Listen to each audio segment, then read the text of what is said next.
सबको जय मसीह की।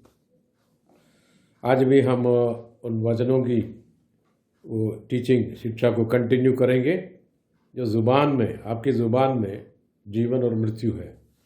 वो हमने नीति वचन की 18-21 में देखा था। जीवन और मृत्यु ज़ुबान के वश में है। और उस बात को पिछले 2 बार हमने और सीखा और कंटिन्यू करेंगे, आगे देखेंगे कि पहला पत्रस 3:10 में क्या लिखा है। क्योंकि जो कोई जीवन का इच्छा रखता है और अच्छे दिन देखना चाहता है, वह अपनी जीभ को बुराई से और अपने होठों को छल की बातें करने से रोके। तो यानी अगर आप अनुग्रह देखना चाहते हैं, इसमें अच्छे दिन लिखा, मैं कोई पॉलिटिकल स्टेटमेंट नहीं, ये बाइबल की वचन है कि अनुग्रह का दिन, कृपा का दिन देखना चाहते हो कि अपने जीव को बुराई से और अपने होठों को छल की बातों से, वो बातें करने से रोके, उससे बच जाए, उसको दूर करें। नेगेटिव बातों को, छल की बातों को, कपट वाली बातों को मुंह से ना निकाले। जबकि इस संसार में कपट से काफ़ी लोग बेनिफिट उठाते हैं, छल या झूठ बोलते हैं कि एक कोई चीज़ उसको कोई डबल रेट में जो उसको जमाखोरी करते हैं, 10 गुना रेट में बेचते हैं, जो भी उसमें बोलते हैं नहीं है, माल नहीं है, माल नहीं है, बोले जमाखोरी करते हैं। इस तरह की बहुत सारे उदाहरण हैं। छल कपट से इस संसार में लोग बहुत कमाते हैं और अपना धन संपत्ति बढ़ाते हैं, लेकिन उनके जीवन में अनुग्रह नहीं, उसका मार्ग जो है वो नरक की ओर है। और 73 जो 73 जो भजन संहिता में वो कह रहा है कि अगर, चलिए हम उधर देखते हैं, वी विल गो देयर। भजन संहिता इसमें 73 में उस अपन वहाँ वो क्या कहते हैं कि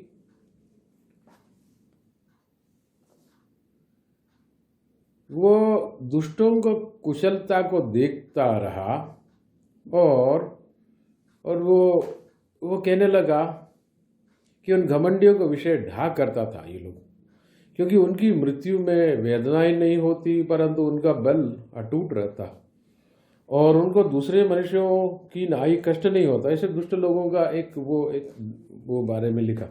बाहर से इनको कोई दुख नहीं, देखने वालों को तो वो ऐसा लगता है कि ये इसको कोई विपत्ति नहीं, कोई दिक्कत नहीं। इस कारण अहंकार उनकी गले का हार बना है अर्थात वो अहंकार की बातें करता है। आज की ज़माने में भी आप देखो, जो लोग जो दूसरों का संपत्ति या जो भी बटोरते अपने लिए रखते हैं, तो वो अहंकार की बातें करते हैं। ऊंची ऊंची पद पर जो बैठे, कई लोगों का यही नेचर है। उनकी आंखें चर्बी से झलकती है, उनके मन की भावनाएं उमड़ती हैं। वो टट्टा मारते हैं और दुष्टता से अंधेर की बातें बोलते हैं। देखो, वो उनके कन्फेशन डिमोनिक, शैतान की तरफ से वो ढींग मारते हैं। वे मानो स्वर्ग में बैठे हुए बोलते हैं और वे पृथ्वी में बोलते फिरते हैं, और वो खुदा, अपने आप को खुदा समझता है। वो तो भी उसकी प्रजा इधर लौट आएगी और उनको भरे हुए प्याले का जल मिलेगा। फिर वो कहते हैं कि ईश्वर कैसा जानता है, यानी वो परमेश्वर सच्चा खुदा की कोई भय नहीं है इनमें। और इसकी जो दुष्ट लोगों की उन्नति देख के भजन की इसका जो हृदय में ये आ गया कि अरे ये क्या हो रहा। और फिर वो बोला कि मैंने खुदा की सेवा किया तो मेरे को कुछ मिला नहीं, इस तरह की कुछ बोलने वाला था। यदि मैंने कहा होता कि मैं ऐसा ही कहूँगा, तो देख, मैं तेरे लड़कों की संतान के साथ क्रूरता का व्यवहार करता, यानी कि इस तरह की नेगेटिव बातें प्रभु के बच्चे बोलते तो अगली पीढ़ी के लिए वो एक गलत जो है उनको उदाहरण दे रहा कि वो गलत राह में चले जाएंगे। तो अच्छा हुआ इसने बोला नहीं। और अंत में ये परमेश्वर की मंदिर में चला गया, यानी कि परमेश्वर के वचन के मनन करने लगा। और तब इनको समझ में आ गया कि परमेश्वर उनको ऐसी जगह पर रखा है कि वो फट से नरक में गिर जाते हैं। और ये वो दलदल की जगह पर रखा है उसको, दुष्टों को, और जैसे मरते ही वो दलदल नरक की ओर चला जाता है। परंतु परमेश्वर की समीप रहना यही मेरे लिए भला है। हमारा कन्फेशन ये है कि परमेश्वर की पास में रहना ठीक है। अगर आप कंपेयर करेंगे इस संसार के दुष्ट लोगों के साथ तो मन में निराशा लगेगी। तो आप अपना कन्फेशन को राइट वे में ले जाना ज़रूरी है। फिर हम वही पहला पत्रस 3:10 में आएंगे। उसमें यही लिखा, क्योंकि जो कोई जीवन का इच्छा रखता, आप अनुग्रह देखना चाहते हो, प्रभु के संग स्वर्ग जाना, इस पृथ्वी में अनुग्रह देखना हो, तो बुराई से अपना जुबान को कंट्रोल करें, अनुग्रह की बातें बोलना शुरू करें। प्रभु की अगर आप चंगाई चाहते हो तो इसमें लिखा है कि प्रभु यीशु की मार खाने से तुम चंगे हो। पुराना नियम यशायाह 53 में लिखा है, उसकी मार खाने से तुम चंगे हुए हो। और पहला पत्रस 2:24 में लिखा है कि उसकी मार खाने से तुम चंगे हो चुके हो। एक तो प्रेजेंट टेंस में लिखा है कि पास्ट टेंस में कर दिया, यीशु की मृत्यु के बाद उसको पास्ट टेंस में लिख दिया, यानी कि हम चंगे हो चुके हैं। अब अगर आप अनुग्रह देखना चाहते हैं कि आपकी वचन को, शब्दों को बाइबल के अनुसार मोड़ना सीखे, कि अगर आप चंगाई देखना चाहते हो तो स्टार्ट करें कि यीशु की मार खाने से मैं चंगा हुआ, उसको बोलना शुरू करें। क्योंकि परमेश्वर के अनुग्रह का वचन आपको मिला है। ये वचन को बार बार दोहराने से या बोलने से, अर्थात ये नहीं कि रटने से बोलने से, वो बात नहीं, दिल में विश्वास के साथ बोलने से। कई लोग बोलते हैं कि मुझे सिगरेट की आदत है, दारू की आदत है, मैं छूट नहीं पा रहा। लेकिन आप यीशु के साथ विश्वास के साथ बोलना शुरू करें, धन्यवाद प्रभु आपने मुझे छुड़ाया करके। जुबान से स्टार्टिंग होती है।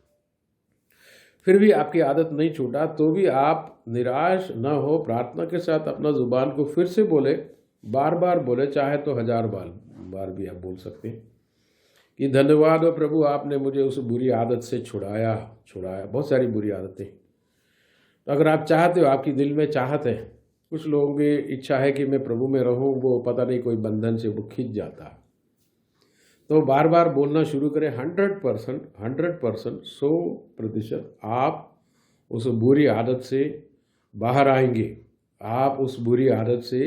आएंगे। जुबान की शक्ति को आपको समझना होगा। अगर आप बोलेंगे कि ये ज़माना ठीक नहीं है हमारे लिए, वो कुछ अच्छा नहीं है, हालांकि ज़माना ठीक नहीं है, वो तो संसार तो खराब है ही, वो तो बाइबल पहले से बताते। लेकिन यीशु अपना जान देकर हमको अनुग्रह दिया है। इब्राहिम के अनुग्रह, गलाती 3:13-14 में लिखा है, यीशु वो जो कोई काट पर लटकाया जाता है वो श्रापित है। यीशु मसीह हमारे लिए श्रापित हुआ, हमारा श्रापों को उसने खींच लिया, अपने ऊपर ले लिया। उसको विश्वास के साथ बोलना शुरू करें। कई लोग उस इंतजार में है कि कोई आए मेरा श्राप तोड़े, और 10 बार तोड़े तो भी जाता नहीं, क्यों नहीं जाता, अगले उधर भागता, इधर भागता, 10 जगह भागता। तो ना, आप विश्वास के साथ बोलना शुरू करें, मेरे श्राप टूट गया है, मैं अनुग्रह में रहूँगा। अच्छा, इसके बाद पहला दूसरा दिन इधर उधर देखे तो कुछ दिखता नहीं, कोई अनुग्रह नहीं। आप विश्वास में तरक्की करना है और बोलना ज़रूरी है। यू नीड टू से। और कई दिन तक आप बोले तो आपको अनुभव में समझ में आया कि वो श्राप हट चुका है, मेरे जीवन में अनुग्रह आ गया है। आप अनुभव करेंगे। जैसे किसान बीज बोता है तो वो ऐसा नहीं कि अगले दिन हंसिया लेके चल पड़े कि वो मैंने परसों बीज बोया था, चलो यार गेहूँ बोएंगे, अभी बोया था, अभी मैं फसल काटूंगा। नहीं, ऐसा 2 दिन में थोड़ी मिलता है, 4 से 5 महीना लगता है। अनाज का वही है, चावल का भी यही बात है। बोने के बाद 4-5 महीने आपको वेट करना है। मैं ये नहीं बोल रहा एग्जैक्टली 4 महीने एग्जैक्ट। आप प्रभु की वचन में कंटिन्यू रहो, आप अनुग्रह देखेंगे, ज़रूर आप देखेंगे अगर आपने विश्वास के साथ बोला तो। और हर दम अविश्वास के साथ बोला तो वो नहीं। अविश्वास भी आप पार कर सकते हैं, आप फोर्सफुली आप इस अविश्वास वाली आत्मा को धक्का देकर बाहर निकालें और आप बोलना शुरू करें कि यीशु मेरा प्रभु है, मुझे कोई घटी ना होगी। 23वां भजन गीत में वही लिखा, घोर अंधकार की तराई से होकर चलूँ तो भी मैं कोई हानि से नहीं डरूंगा। आपको वो वचन के संग चलना है, संसार के साथ नहीं। तो आप भलाई के दिन देखना चाहते हो, अपना होठों को, जुबान को कंट्रोल करना स्टार्ट करें। खुद कंट्रोल नहीं होता करके याकूब कहते हैं, तो हम क्या करें? हम पवित्र आत्मा के अनुग्रह को रिसीव करें, उसकी अनुग्रह में रहें। बहुत सारे घरों में शांति नहीं, अशांति का माहौल है, तो वो बोलना शुरू करें 128 भजन गीत, निश्चय तू अपनी कमाई खा पाएंगे। तो वो तू की जगह खुद का नाम बोले, निश्चय जगह मैं अपनी कमाई खाने पाऊंगा। धन्य है मेरी पत्नी मेरे घर के भीतर, फलवंद दाखलता सी होगी। हो सकता है आप बोले आप 4 महीने तक बोलता रहा, वो उसमें कोई बदलाव नहीं। कई बार ऐसा भी होता, कोई बदलाव नहीं, वो पहले से जैसे, और उनका कहानी स्टार्ट कर देते। तो आप उधर रोके ना, आप विश्वास के साथ आगे बढ़ो। आप तो हर गिस आप हारेंगे नहीं, आप जीतेंगे। क्योंकि बाइबल जो है, वचन, प्रभु के वचन जो है, सच्चा ठहरा। सारे मनुष्य झूठा, लेकिन खुदा परमेश्वर सच्चा है। तो मनुष्य जो है, हो सकता है वो झूठ बोल रहा, परमेश्वर कभी झूठ नहीं बोलता, उसका वचन में सत्य है। तो हम उस विश्वास के साथ आगे बढ़ेंगे, कमी घटी से बाहर आ सकते हैं। योवेल नबी की पुस्तक 3 अध्याय 10 में क्या लिखा, अपन वो भी चेक करेंगे। योवेल नबी की पुस्तक जो है 3:10 में भी हमें देखना है। 3:10 में ये देखना है, लिखा, अपने अपने हल की फाल को पीट कर तलवार और अपनी अपनी हसिया को पीट कर बर्छी बनाओ। जो बलहीन हो वह भी कहे मैं वीर हूँ। यानी कि वो प्रभु उनको अगुवाई दे रहा उस समय की हिसाब से, कि जो किसान है, खेती किसानी की इंस्ट्रूमेंट जो है, उसकी लोहा जो है पीट पीट कर उसको तलवार, यानी युद्ध की वो चीज़ बना। कोई किसी को लग रहा कि मैं युद्ध नहीं कर पा रहा, तो प्रभु उसको एडवाइस कर रहे हैं कि जो बलहीन, जो खुद को फील कर रहा युद्ध करने लायक नहीं, मैं किसान खेती कर रहा, मुझ में कोई दम नहीं है, वो मैं सैनिक नहीं हूँ, ये नहीं, मुझ में बल नहीं है, मैं वीर नहीं हूँ, तो बोलो मैं वीर हूँ। तो प्रभु क्या एडवाइस दे रहा उसको? प्रभु आपको क्या सलाह दे रहा कि वो भविष्यवक्ता की बातों को सुनो तो आप भी सफल हो जाएंगे। दिन रात इस वचन को मनन करने से सफलता मिलती है। यहोशू 1 अध्याय 8 और 9 में तो वही लिखा कि तू दिन रात इस वचन को मनन करे तो सफल होगा। जहाँ कहीं तू जाएगा मैं तेरे साथ रहूँगा। परमेश्वर की वायदा है, प्रोमिस इज देयर, प्रोमिस, वायदा किया उसने। वायदा करने वाला कभी छोड़कर नहीं जाएगा। पुराना नियम का वही खुदा नया नियम में भी, यानी नियम बदल गया, यानी कि जो वाजा बंधा, वाजा की थोड़ा कंडीशन बदल गया है, खुदा थोड़ी बदला है, परमेश्वर में कोई बदलाव नहीं है। तो नया नियम में यीशु क्या बोलते हैं मत्ती 28 की आखिरी आयत में, वो कह रहा है कि देखो जगत के अंत तक मैं तुम्हारा साथ हूँ। यानी कि प्रभु हमें छोड़कर जाने की सवाल ही नहीं उठता। हाँ, हम अगर प्रभु से दूर हो गया तो वो अलग बात है। तो याकूब उसके लिए भी रास्ता दिखा रहे, खुदा के पास आओ, परमेश्वर के पास आओ, वो भी तेरे पास आएगा। ड्रॉ नियर टू गॉड, परमेश्वर के नज़दीक आओ, वो भी तेरे नज़दीक आएगा। तो क्यों जो किए कर्मों को याद करके सोचते सोचते दिल में कंडमनेशन अर्थात दोष लगाते, आपका दिल आपके ऊपर दोष लगाते, दोषी ठहराते आपको, उसी में दिन क्यों बिताते हो? प्रभु के पास जाओ, प्रभु सारे दोष को दूर करता है। यीशु का लहू सारे पापों से हमें शुद्ध करता है। तो वो यीशु की वचन को बोलना शुरू करें, यीशु की वचन। और जो बलहीन है वो कहे कि मैं बलवान हूँ, मैं वीर हूँ, मैं कर सकता। नया नियम में क्या लिखा? फिलिप्पी 4:13 में, I can do all things through Christ who strengthen me, मैं सब कुछ कर सकता हूँ, मुझे बल देने हारा यीशु के माध्यम से। उसमें यीशु, प्रभु यीशु सबसे बड़ा फैक्टर है। यीशु को हटाकर वो बोले ना बोले मैं सब कुछ कर सकता हूँ, वो तो फिर घमंड में चला जाता। यीशु की कृपा से मैं सब कुछ कर सकता हूँ, हर परिस्थिति आगे बढ़ सकता हूँ, मैं सब कर सकता हूँ, मैं अपना काम कर सकता हूँ, मैं अनुग्रह में रह सकता हूँ, उन्हीं की कृपा से। उसकी कृपा के सिवा हमारे पास कुछ नहीं है। लेकिन वो कृपा के ऊपर कुछ भी नहीं है, उससे बढ़कर कोई चीज़ नहीं, उसके ऊपर कोई चीज़ नहीं। कृपा ही सबसे बेहतर, सबसे ऊंचा, सबसे बड़ी बात है। वो आपको मिला, आप तो धन्य हो गया। कृपा जिसको मिला वे धन्य है, वो धन्य है वो व्यक्ति। तो आप भी उसमें शामिल हो कि जिसको प्रभु ने कृपा दिया है। अब वचन सुनते हो, वचन आपके जीवन में अद्भुत काम करते, तो अनुग्रह की बातें बोलना शुरू करें और बुराई की बातें बोलना बंद करें। बुराई क्या है? बुराई अलग अलग प्रकार की होती है। खुद को कोसना वो एक बुराई है। मेरे से कुछ बनता नहीं, बाकी लोग सब कर लेते, हर किसी ने मकान बना लिया, मैंने नहीं किया, मेरा बहुत कर्जा, मैं तो डूब जाऊंगा, मेरे बच्चे तो कुछ पढ़ता नहीं, मेरे बीवी बहुत ख़राब है। और ए टू Z एक गीत स्टार्ट होता है। 40 भजन गीत में क्या लिखा? उसने मुझे दलदल के खींच में से निकाला और एक चट्टान पर खड़ा कर दिया, मेरे मुंह में, मेरे जुबान में एक नया गीत दिया। तो आप ये फाइनल करो कि वे पुराना गीत अपन बंद कर देते हैं, एक नया गीत स्टार्ट करते हैं। नया नियम, नया गीत।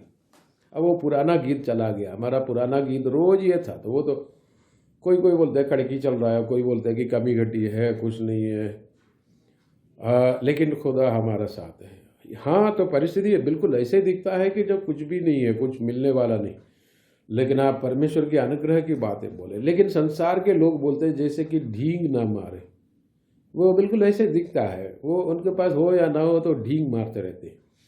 और सख्त मना है वचन में, तो उनके समान ढींग ना मारे, वो तो शैतान की मदद से करता है। वो जो संसार के लोग जो ढींग मारता है, झूठ बोलता है, शैतान की मदद लेता है। आपके लिए वो अलाउड नहीं है जो कि प्रभु के पास आ चुके हो, आपने यीशु को ग्रहण कर चुके हो। तो प्रभु आपको अनुग्रह का शब्द दिया है जो कि वचन में लिखा है, और जो प्रभु ने आपको बोला ही नहीं, उस बात को व्यर्थ में बोलने की ज़रूरत नहीं कि ये पूरा देश में मैं सबसे बड़ा हूँ, मैं, मेरे अंडर वो 1000 लोग, इस तरह की जो कुछ भी जो प्रभु ने बोला नहीं ऐसी बोलो। प्रभु आपको बोला है अगर तो ज़मीन का मालिक होगा तो आप बोलो, नो प्रॉब्लम। क्योंकि इब्राहिम को खुदा ने क्या दिया? तेरे संतान इस संसार में ज़मीन की मालिक होंगे। इब्राहिम ने वही तो विश्वास किया था। इब्राहिम के मुख्य 2 बात क्या था? एक तो उसकी संतान आशीषित होंगे, दूसरा उसको संतान मिलेगा, वो आशीषित होंगे, वो इस संसार में जो प्रभु ने बोला कनान देश का मालिक होंगे, मालिकाना हक उसको मिलेगा। ये जब खुदा ने उसको बोला तो उसने विश्वास किया, उसका विश्वास परमेश्वर ने धार्मिकता गिना। ये तो सब रोमी 4 में लिखा। तो हम परमेश्वर के अनुग्रह में रहे। और अय्यूब ने भी कई बार रॉन्ग कन्फेशन किया, खुदा ने दिया, खुदा ने लिया, उसके बाद उसने बोला उसकी नाम की महिमा हो करके, वो सही है, लेकिन खुदा ने लिया करके बोला तो वो खुदा ने नहीं लिया था, शैतान ने लिया था। उसकी पर्दे के पीछे जो क्या हो रहा वो उसको मालूम नहीं था, क्योंकि शायद इब्राहिम से भी पहले की व्यक्ति है ये जो अय्यूब। वो प्रभु की संत था, भक्त था, और हर बात में प्रभु की भय मानता था, पापों से दूर होता था, लेकिन उसको मालूम नहीं था कि शैतान ने ये सब किया है करके। और जबकि नया नियम में यीशु मसीह तो क्लियर कट बता देता है कि 18 बरस से कुबड़ी औरत को जो शैतान ने बांध कर रखा, इब्राहिम की संतान को इसको शैतान ने बांधा था, मैं इसको खोल देता हूँ। एक ही दिन में, एक ही पल में खोल दिया प्रभु ने। और एक एक अध्याय पढ़ते तो आपको 5-5 बार दिखता है, 6-6 बार दिखता है कि दुष्ट आत्मा निकाला, दुष्ट आत्मा निकाला। तो प्रभु की शब्दों में इतनी शक्ति है। लेकिन अय्यूब की पुस्तक में इसके कोई ज़्यादा जिक्र है नहीं, 2 ही बार लिखा। तो उसको तो समझ में नहीं आ रहा था, और आखिर उसने कबूला कि जिस बात से मैं भयंकर अत्यंत अधिक डरता था वही मुझ पर आ पड़ी। और जब परमेश्वर ने उनको बहुत सारी सवाल, उन 40 अध्याय में बहुत सारी सवाल पूछता है, क्या तू ही ये ज़मीन बना? क्या तूने ये सूर्य चंद्र ये सब को ये सिस्टम किया? तूने क्या जानवरों को ये इनकी जो सारे सिस्टम बना के तूने रखा? तो बहुत सारी सवाल पूछा, तो उनको समझ में आता है कि कुछ भी उनके कंट्रोल में नहीं है। तो वो बोलता है कि मैं अपना मुंह पर अपनी उंगली रखता हूँ, मैंने कुछ गलत बोल दिया, आई एम सॉरी। वो सॉरी बोलता है, मैंने कुछ गलत बोल दिया, वो वो वहाँ पर उनकी मनफिराव वो स्टार्ट हो जाता है। फिर प्रभु बोलते हैं कि तो अपना मित्रों के लिए दुआ करो। कुछ कड़वाहट उनके मन में आया था ज़रूर, क्योंकि उनके मित्र भी उनके साथ कोई अच्छा नहीं किया, कोई बर्ताव प्रभु को भी अच्छा नहीं लगा। लेकिन अय्यूब को कड़वाहट जो दिल में रखना खुदा को बिल्कुल अच्छा नहीं। बोला कि प्रभु ने बोला तो उनको बोल, बेल और जो भी सब लेके आए और तू बलि चढ़ा, तू उनके लिए दुआ करे। दुआ किया तो पहले मन फिराव हो गया, उनकी मन से घृणा दूर की। और देखो प्रभु ने कितना जल्दी उसकी अवस्था बदल दिया, दुगना दिया। और जो दिया है वो परमेश्वर ने दिया है, लेकिन उसके पास से जो ले गया है, बर्बाद किया, वो परमेश्वर ने नहीं किया, वो शैतान ने किया। तो हम कई बातों में चूक जाते हैं। धन्य वो मनुष्य जो वचन में नहीं चूकता, वो सिद्ध हो जाता। तो परमेश्वर की वचन जो हमें देखना है, उसी के अनुसार बातें करना, तो अनुग्रह आपके जीवन में बिल्कुल है। अगर आप प्रभु के पास आए तो कई लोग श्राप करके भी बहुत ज़्यादा घबराते हैं। एक्चुअली कर्सेस है, होता है, मैं समझता हूँ, बाइबल में वो लिखा। लेकिन एक बार आप यीशु के पास आए हो, यीशु ने आपका खर्च अपने ऊपर ले लिया है, उस बात पर विश्वास करके आपका जुबान की डायरेक्शन बदल के अनुग्रह की राह पर चलना शुरू करो। ये संसार जब अच्छा होगा तब मेरे को मिलेगा, ये कदापि नहीं सोचना, क्योंकि ये संसार जो है वो बिगड़ा हुआ है। और एक प्रभु के दास ने बोला है, टाइटैनिक जो डूबने वाला, उसमें उसकी कुर्सियाँ क्यों सीधा सीधा रखते हो, कोई फायदा नहीं है।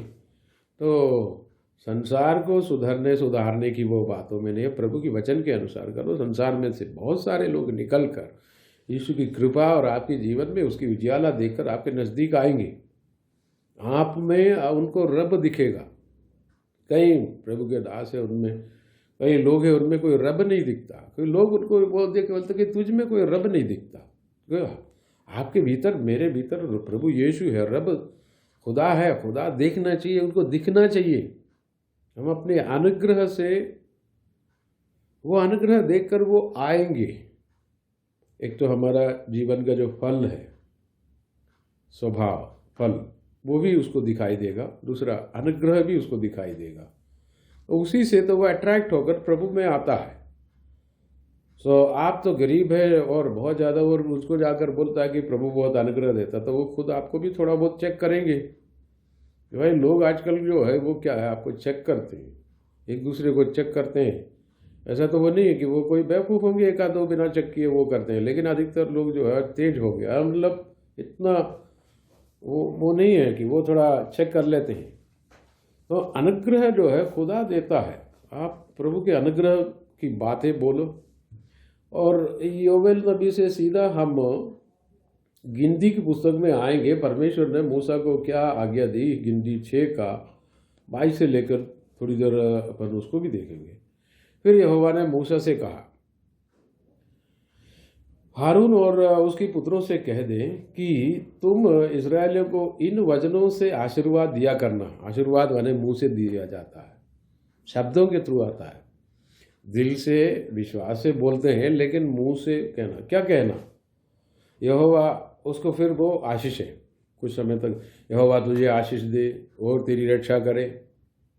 यहोवा तुझ पर अपने मुख का प्रकाश चमकाए और तुझ पर अनुग्रह करे।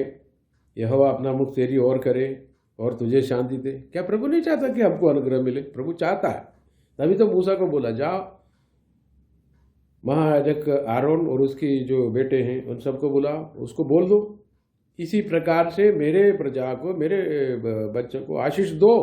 तो प्रभु चाहता, प्रभु को आशीष देना खुदा की स्वभाव है। आदम को बनाने के बाद उत्पत्ति पहला अध्याय 27-28 में खुदा क्या कर रहा? आदम को बुलाकर हवा सबको बनाने के बाद प्रभु ने उनको आशीष दी और कहा। प्रभु मुंह से बोलता, कहता है, जुबान इस्तेमाल कर रहा कि फलो फूलो पृथ्वी में भर जाओ, आसमान की पक्षियों, जमीन में रेंगने वाले जंतु और पानी में चलने वाली मछलियाँ जितने इत्यादि सबके ऊपर अधिकार रखो, अपने वश में कर लो। तो प्रभु ने उनको अनुग्रह क्यों दिया? फलो फूलो करके। वो प्रभु चाहता है। प्रभु की इच्छा क्या है? अनुग्रह देना। प्रभु चाहता है, प्रभु चाहता है कि अनुग्रह देना, अनुग्रह देना। और उसमें यहोवा अपना मुख तेरी ओर करे और तुझे शांति दे। इसी रीति से मेरे नाम को इसराइलियों पर रखें। प्रभु का नाम कैसे इसराइलियों पर रखें? नया नियम में यीशु का नाम कलीसिया पर कैसे रखें? यीशु के नाम से हम उनको आशीषित करते हैं। वी ब्लेस दम, आशीष देते हैं, चंगा हो जा, यीशु के नाम से छुटकारा पाओ, यीशु के नाम से वी रिलीज द ब्लेसिंग। ये याजकों का काम ये। तो बोला मैं याजक नहीं, मैं अच्छा। और निर्गमन में लिखा है ये, अगर आप निर्गमन भी थोड़ा पढ़ेंगे 19 का, निर्गमन 19 की 6 में प्रभु क्या कह रहा?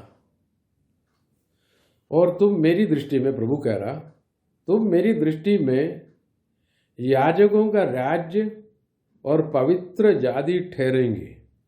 जो बातें तुझे इस्राएलियों से कहनी है वे यही है करके परमेश्वर उनको मूसा को बता रही है सब। इस तो इस्राएल के लोग पुराना नियम में जितने भी लोग हैं सब कौन है? याजक है परमेश्वर के। नए नियम में पतरस क्या कर रहे हैं? हम राज पदधारी याजक गण हैं हम। बाप रे, हम तो भूल ही गए। अगर आपने यीशु को ग्रहण किया दिल से और जुबान से बोल भी दिया, आप तो ऑटोमेटिकली राज पदधारी बन चुके हैं। हम तो कोई ऐसा कोई सस्ता आइटम नहीं है जो बेकार नहीं है। परमेश्वर ने कर दिया है।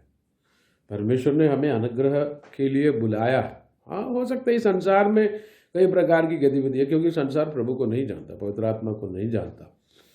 वो प्रभु के बच्चों के विरुद्ध में कई बार काम भी करते हैं। संसार अपना हिसाब से चलता है। दुष्ट आत्मा उनकी जो सिस्टम बना के उनको चलाते हैं, नरक की ओर ले जाते हैं उसको। लेकिन प्रभु यीशु उनके ऊपर जय पा लिया है। जय देने वाला है यीशु। वो जय पाकर पिता की दाहिने ओर जा बैठा है। 110 भजन गीत में ये लिखा है, यहोवा ने मेरे प्रभु को कहा, जब तक मैं तेरे दुश्मनों को मेरे जो पाँव की चौकी ना बनाऊं तो मेरे दाहिने ओर बैठ जा। तू मेरे दाहिने, यीशु दाहिने ओर जाके बैठ गया। 16 ये मरकुस 16 में आखिरी आयतों में आप चेक करें तो आपको मिलेगा। और वो स्वर्ग की ओर उठा लिया गया, जाके पिता की दाहिनी ओर बैठ गया। वो तो बैठ चुका। जैसे यीशु मसीह दाहिनी ओर बैठ गया है तो वो राज कर रहा है कि वो शैतान को पैरों तले रोंद रहा है। प्रभु यीशु अनुग्रह का मालिक है। वो तो उनको हरा दिया है और उसी की पावर और वचन लेके आपको अनुग्रह में रहना है। बोलने का तो आसान है, ठीक है, करने में उसका तो मेहनत तो लगता है, आपको तो मेहनत तो करना ही पड़ेगा। तो प्रभु के अनुग्रह जबकि आपके ऊपर है कि आप क्यों चिंता कर रहे हो? सबसे पहले दिल में विश्वास करें और मुंह से बोलना शुरू करें, मैं प्रभु के अनुग्रह में रहूँगा। तो कोई बोले मैं 2 साल से बोल रहा हूँ, मुझे कुछ मिला नहीं। ज़रूर अंदर कोई अविश्वास है। कई लोग बोलते हैं ना कि दाल में कुछ काला है। ज़रूर दिल में कुछ अविश्वास है। आप लगातार बने रहो, बीच में छोड़कर जाना ठीक नहीं है। अगर आप एक बार यीशु को पकड़ लिया, यीशु की राहों पर आ गया, तो छोड़कर भागना तो बेवकूफ़ी से कम नहीं है। तो स्टे वहीं पर, प्रभु के संग संग बने रहो और उसी के शब्द बोलते जाओ। चाहे इस संसार में आपने बहुत कुछ आपको मिला हो ना मिला हो, वाट एवर, प्रभु की वचन सबसे आशीषित है। आप उसी में बने रहो और उन शब्दों को जुबान से बोलना। यीशु की मार खाने से मैं चंगा हुआ, यीशु की कंगाल हो जाने से मैं धनी हो चुका हूँ, यहोवा मेरा चरवाहा है, मुझे कोई घटी नहीं होगी। यीशु के शक्ति के द्वारा मैं सब कुछ कर सकता हूँ। एक एक शब्द बोलना शुरू करें तो आप जिंदगी को, आपको जहाँ मोड़ना है आप मोड़ रहा है। जैसे पतवार से जहाज मोड़ते हैं, लगाम से घोड़े की डायरेक्शन मोड़ देता है और स्टीयरिंग से कार की डायरेक्शन मोड़ देता है। आप जुबान से अपनी डायरेक्शन मोड़ रहा है। ये लगातार प्रोसेस है, ये करते रहिए। प्रभु की अनुग्रह बहुत हो। वचन कभी हारता नहीं। प्रभु की वचन में कहीं झूठ नहीं होता। यीशु की ज़ुबान से निकला वचन है। यीशु ने खून बहाकर इस काम को सबूत पेश किया है, वो प्रोसेस कंप्लीट कर दिया है, वो वचन परफेक्ट है। ताए हुए 7 बार आग में ताए हुए सोने से भी पवित्र है। तो ये आपके ज़ुबान में दी गई है। जैसे 51 में तो लिखा है कि मैंने अपना हाथ मैंने अपना हाथ की अधीनता में रखा है और मैंने तेरे मुंह में अपना वचन डाला है। वचन मुंह में क्यों डाला? दिल में डालना था ना, दिल में भी डाल देते, लेकिन मुंह में इसलिए डाला कि आप बोले, स्पीक, लगातार वचन को बोलते जाओ, सुबह हो शाम। अपना काम के ऊपर हाथ रख के बोलो कि मैं आशीषित हूँ, ये वर्क जो मेरा धंधा आशीषित है, मेरा नौकरी आशीषित है, मेरे परिवार आशीषित है, मेरे काम के ऊपर अनुग्रह है। आप इन अनुग्रह के शब्द रिलीज करो विश्वास के साथ। आप जुबान का फल, अनुग्रह का फल आप खाएंगे। हम इसी ट्रेनिंग में हैं। खुदा आपको बरकत दे, बहुत अनुग्रह का मालिक बनाए, और परमेश्वर जो है अनुग्रह का मालिक है, वो दे और आपको मिलने पाए। प्रभु यीशु ये अनुग्रह पूरा करे, यीशु के नाम से, आमीन।